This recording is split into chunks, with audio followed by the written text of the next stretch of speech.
On se retrouve aujourd'hui pour la 7e et dernière ronde du tournoi de Pornic. Enfin la dernière ronde. Du coup, aujourd'hui, je me retrouvais avec 4 points sur 6, ce qui est pas du tout mal. Si je gagne, si je gagne cette partie, je suis à 5 points sur 7. Et là, ce sera vraiment extraordinaire. Donc voilà. Donc ici, je me battais contre un 1793 Hello Feed. C'était un monsieur à 40 ans, encore une fois, 40 ans, 50 ans. Hein.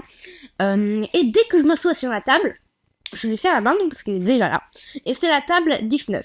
Du coup, hier, j'avais dit que correspondant à la table, ça veut dire qu'on est... hier, j'étais à la table 16, mais j'étais pas vraiment 16e. Donc il y avait 2 personnes. Là, il y a un commentaire qui m'a dit ça. Donc j'étais 32e. Et du coup, là, je suis à la table 19. Du coup, je suis à peu près 40e, vous voyez. 40e sur 120, quoi. Donc en vrai, c'est pas mal du tout. Donc voilà, je lui serre la main. Et ici, pour la ronde 7, il faut que je commence, parce que j'étais les blancs dans cette partie. Et je commence. Je commence par le coup des 4. Lui, il me balance des 5. Et du coup, après des 5, je prends. Il prend sa dame, ici. Et ici, on rentre finalement dans la Scandinave. Ok. Je joue ici cavalier, c'est 3. Et il joue dame à 5. Donc, ouais, une ligne pas très répandue quand même. Je joue D4 ici et il joue cavalier F6, on développe. Je joue H3 hein, pour éviter les fous G4 ici. Quand même un petit peu embêtant. Donc il joue fou F5, hein, une case avant. Je développe, ok, lui il joue C6. Et ici je propose l'échange des fous. Mais je pensais qu'il allait prendre, ou qu'il allait reculer en G6, mais non, il a joué le coup E6. Et là je me suis dit, ok, si je prends, il prend son pion, c'est le double pion, je comprenais pas. Donc j'ai pris, en me disant, bah c'est bizarre quand même, il va te faire doubler les pions. Et là il a pris de la dame, et je me suis dit, mince, j'ai juste oublié qu'il pouvait prendre de la dame. Mais du coup je me suis dit, je pense que c'est pas si mal, même avec la dame. Il a joué dame D3. Mon idée était que, après dame prend, je fasse pion prend. Et en fait, il avait même plus de cases pour son cavalier, vous voyez. Ce qui pouvait pas venir là. S'il développait l'autre cavalier, il pouvait même pas venir là, hein, vous voyez, parce qu'il y avait, il y avait mes pions, en fait, il contrôlait.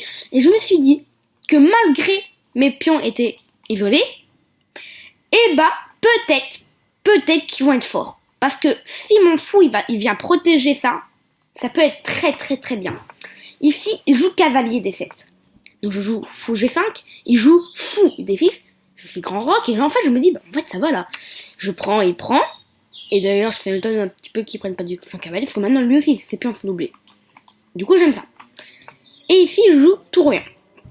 Tour 1, bon voilà, mettre la tour sur la colonne E. Il fait petit roc, grand roc, pardon. Et ici je joue roi B1. Roi B1, mon idée. Alors là je me rappelle plus trop, mais je crois que c'était jouer tour C1. Et de finalement taper ici sur son roi. Je pense que c'était ça mon idée. Ok, lui il a joué tour G8, il attaque mon pion, je le protège, je joue G3 ici.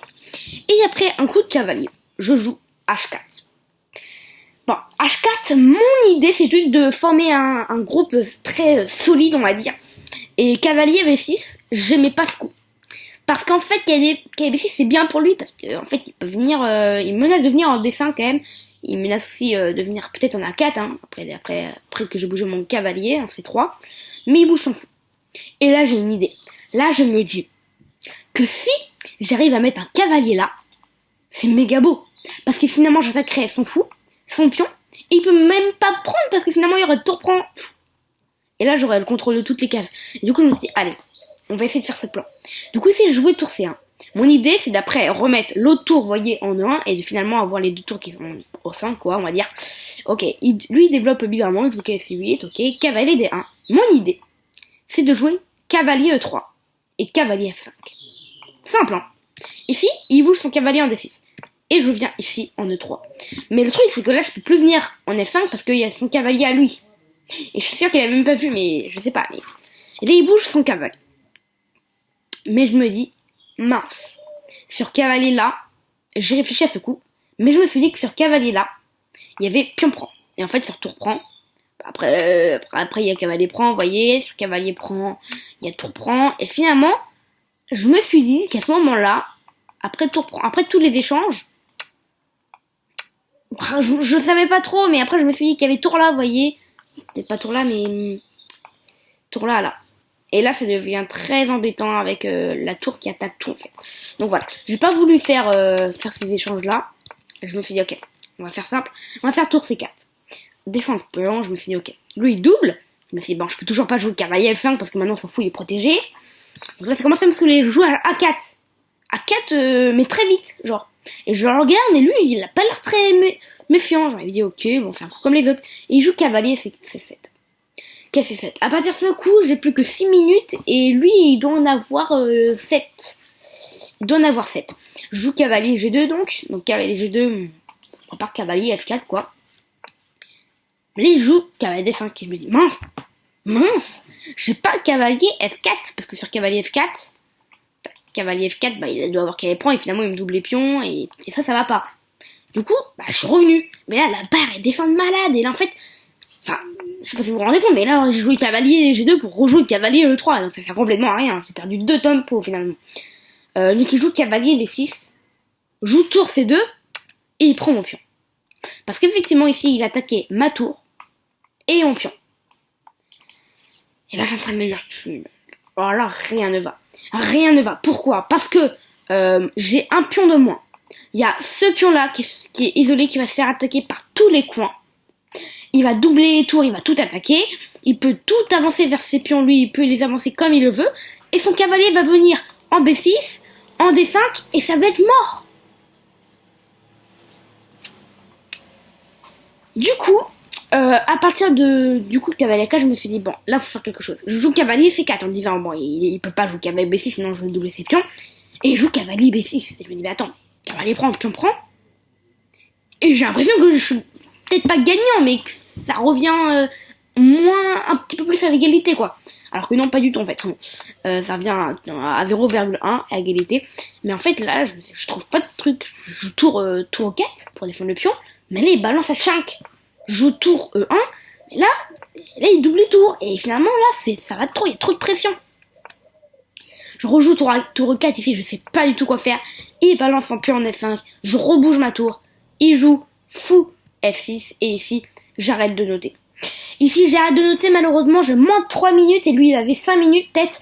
Donc, il était plus fort sur le plateau, et plus fort au temps, ici. La barre qui est totalement noire.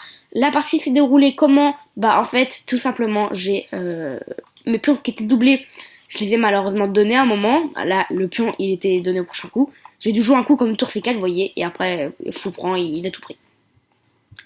Par exemple, j'ai arrêté de noter, mais ça doit être un truc dans le genre. Fou prend, cavalier prend, tour prend, tour prend, tour prend, roi là, et tour A4. C'est des coups comme ça, quoi. C'est des coups comme ça, et là, il a réussi à choper tous les pions dans le coin, et malheureusement, ici, j'ai perdu, j'ai abandonné un moment, parce que là, je pouvais plus, hein. Là, c'était mat au prochain coup, et donc, malheureusement, c'est une défaite à la dernière ronde du tournoi de Pornic, malheureusement. Donc voilà, je suis trop dégoûtée, là, j'ai perdu la dernière ronde, donc je suis à 4 sur 7. C'est mieux que la moyenne, donc c'est mon meilleur score dans tous les autres tournois que j'ai fait, parce que souvent c'est la moyenne ou en dessous de la moyenne, alors que là j'ai fait au-dessus de la moyenne, donc je suis un petit peu content quand même, j'aurais préféré être plus, forcément, hein, mais voilà. Donc je n'ai pas gagné le tournoi tout entier, mais il y a eu une petite surprise. Donc déjà j'étais à 50, je suis 51e dans le tournoi, sur 120, donc c'est encore un petit peu au-dessus de la moyenne, quoi, vous voyez. Mais ok. Et j'ai été premier du classement entre 1199 et 1399. Du coup, ça veut dire que entre les gens qui sont entre 1199 et 1399, c'est moi qui ai gagné le plus de parties. Du coup, j'ai remporté le premier prix de ça, donc c'était voilà, des euros quoi, d'un chèque. Et le truc, c'est que moi ici, on peut le voir, ici là. Je suis 1199, vous voyez pas, mais je suis 1199 quoi. Du coup, je suis trop content. Après la fin du tournoi, le tournoi m'a classé. Il m'a pas encore classé, hein, donc j'ai pas encore mon vrai classement. Mais ils m'ont dit que j'étais, a priori, à peu près à un niveau de 1731. C'est précis, hein. Mais c'est à peu près. Du coup, je suis quand même au-dessus de 1700. Pour sûr, normalement. Donc, je suis très content quand même de ce tournoi. Le 28 septembre, je vais en refaire un autre. Et le 5 octobre aussi. Je veux pas les noter parce que la cadence est trop rapide. Hein, c'est 12 plus 3. Donc, ça va être trop rapide. Mais en tout cas, je vais les faire. Donc, souhaitez-moi bonne chance. Et sinon, on se retrouve très bientôt pour une nouvelle vidéo. Ciao!